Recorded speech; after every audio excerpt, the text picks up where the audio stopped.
Hello again and welcome back to another session of Commerce class with me Suman Rathore. Friends, in our today's session we are going to discuss the accounting treatment of 4 new transactions in accounting equation.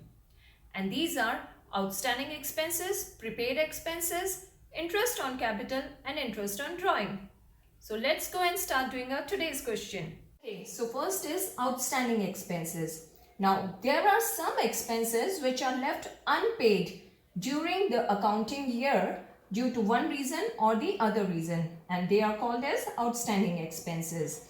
Okay, and because they are expenses for the business and expenses are always deducted from the capital, so on one hand we will deduct from the capital, okay, and the other treatment will be they will be added as a new liability on the liabilities column. Okay, now let's see the accounting treatment. Here on the liability side we will open a separate account with the name outstanding expenses.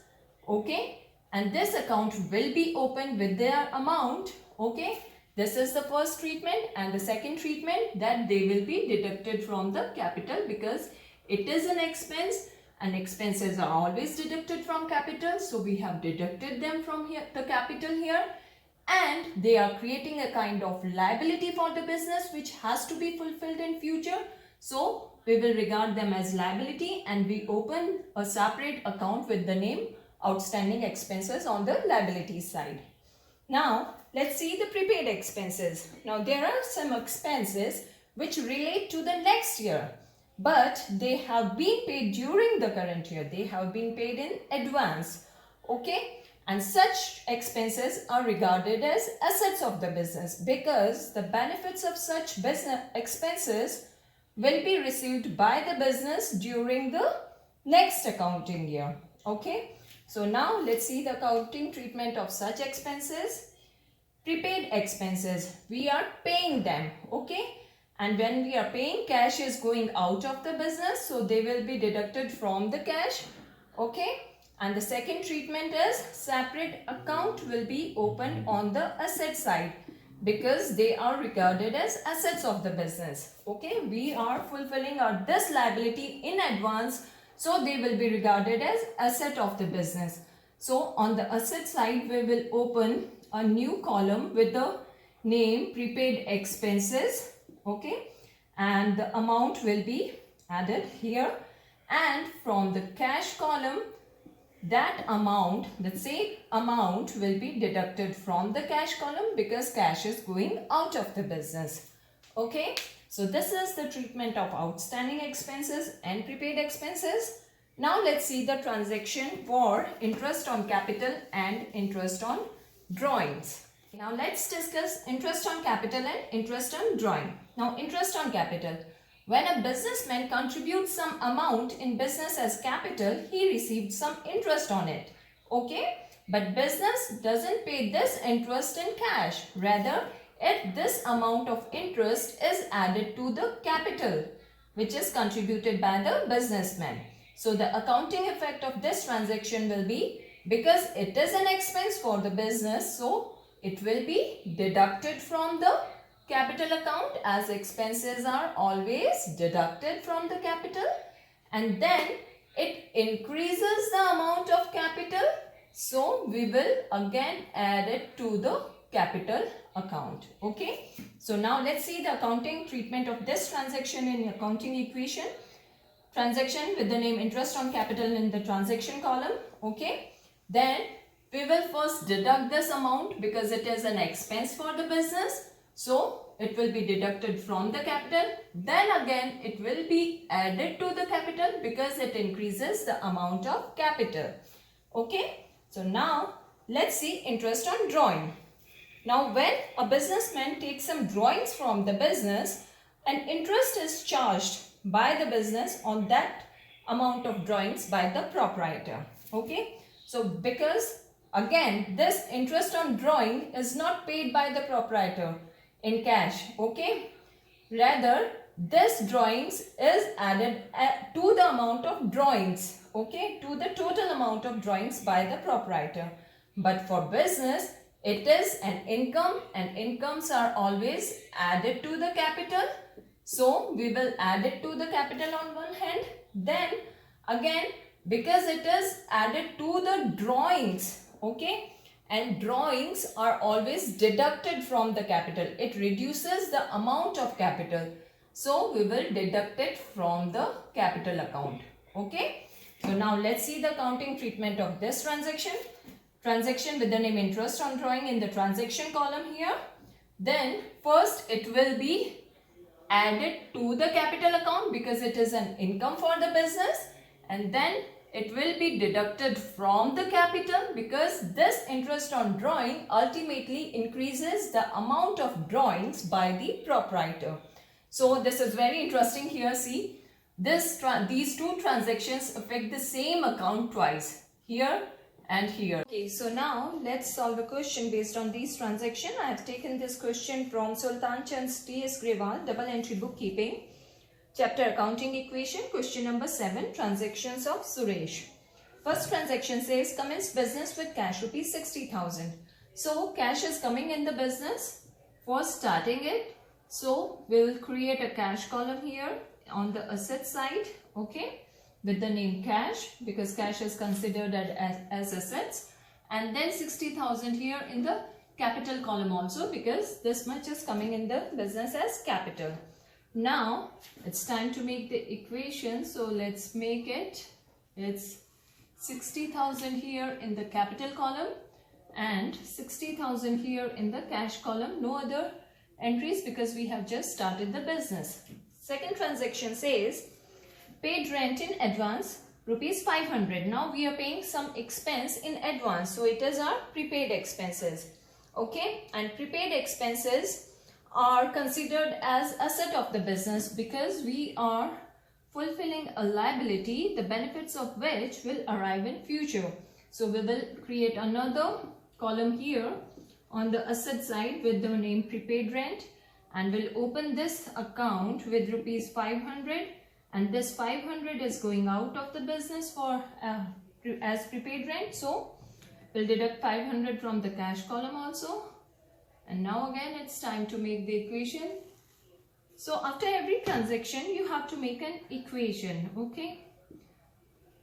So, and always check that this equation should always balance. The amount on both the sides of this equal to sign should be same, okay. Now as you can see, 60,000 here and 60,000 here, equation is balancing.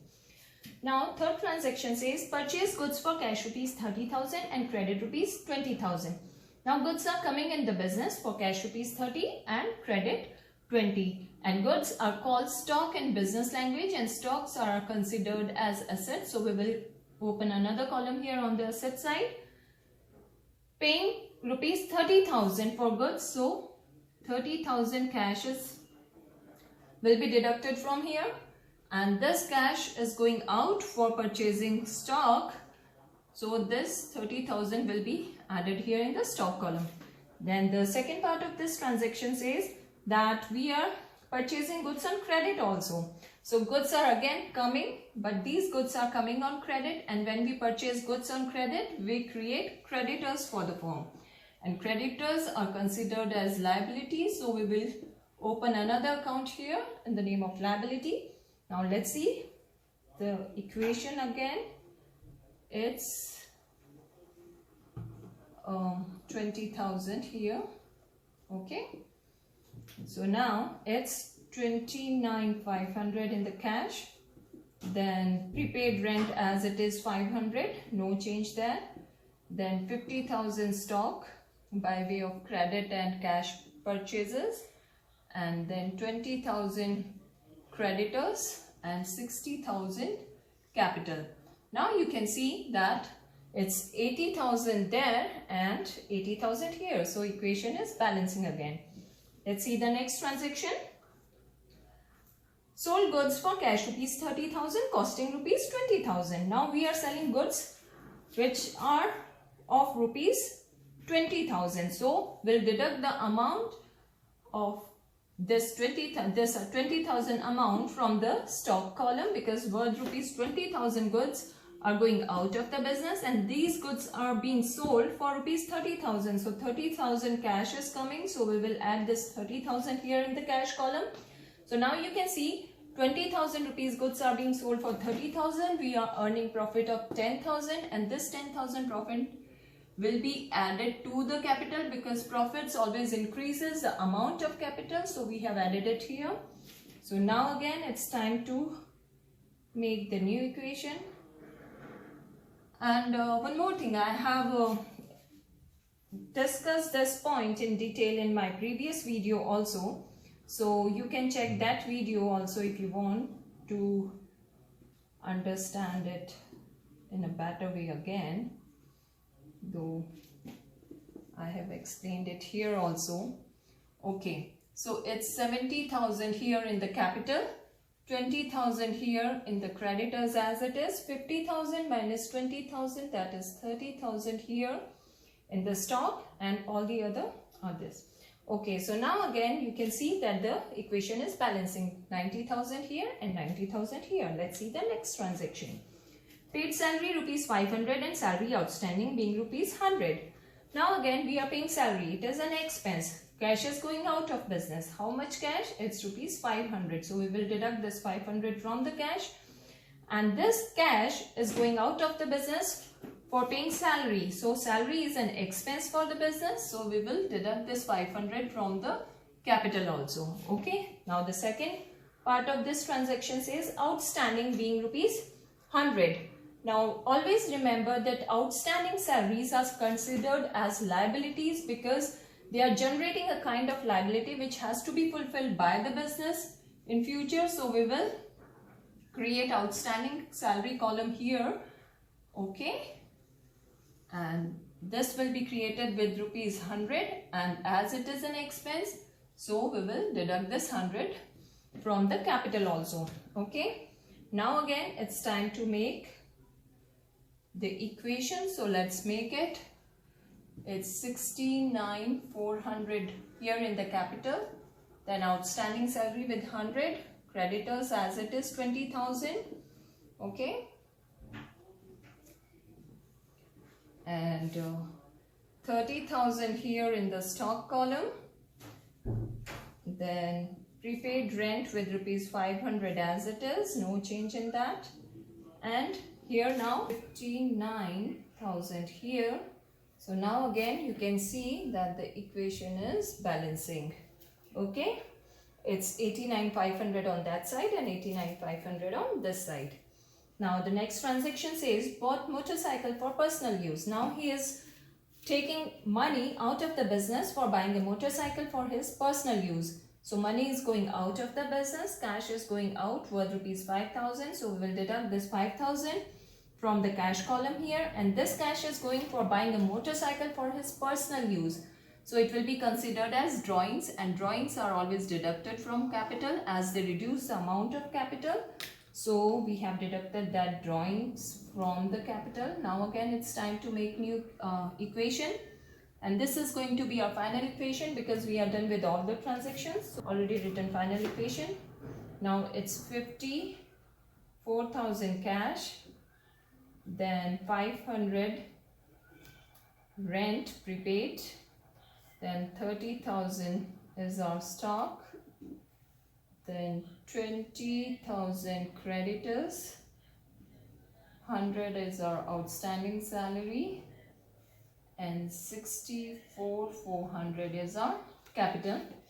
Okay, now let's see if the equation is balancing again. It's 84,500 on that side, liability side, and 84,500 on this side. So the equation is balancing. The concept of accounting equation holds good. Okay, that's it. That's all for today. Thanks for staying in tune, and don't forget to like and subscribe my channel. Thank you and goodbye for now.